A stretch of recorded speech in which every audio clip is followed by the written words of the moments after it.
From the heart of Times Square to the heart of our studio with Tom Hawley and this week's Video Vault.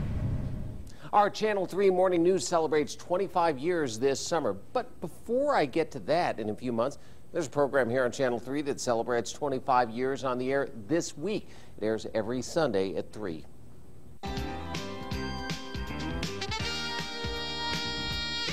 The program that bears the name of the host today had a different title in 1989, The First Step. It started out as a show where we were doing little, kind of consumer reports of things. And then we had a doctor on the show give a medical tip, and it was kind of a hodgepodge of that. And occasionally I would do an interview. Bernstein was already a familiar face through his many commercials. He and his then partner were the first in Las Vegas to take advantage of a change in FCC law to allow attorney ads. Originally, they were very restrictive, and you couldn't have testimonials, and you couldn't talk about the results. Now the law is kind of wide open. See, I guess the Wild West now. As long as you, what you're saying is not false or misleading, you can essentially say anything. Bernstein has appeared in the news for other reasons: a business profile in '88, a serious bicycle accident in '89, and perhaps most notably, a run for the U.S. Senate in 2000.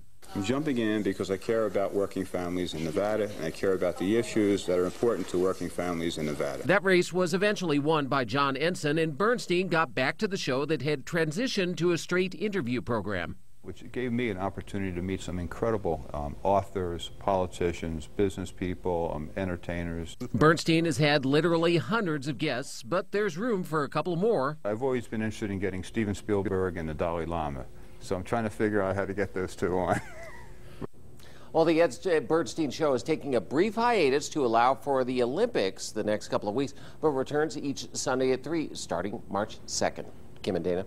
All right, Tom, thank you for that. And Ed Bernstein is such a cool guy. He was kind enough to have us on his show when we started this program almost 8 years ago. Yeah, that was great. And he's always been very kind to us, for sure. And Ed's a good guy. He's a nice man. 6:12 coming up. The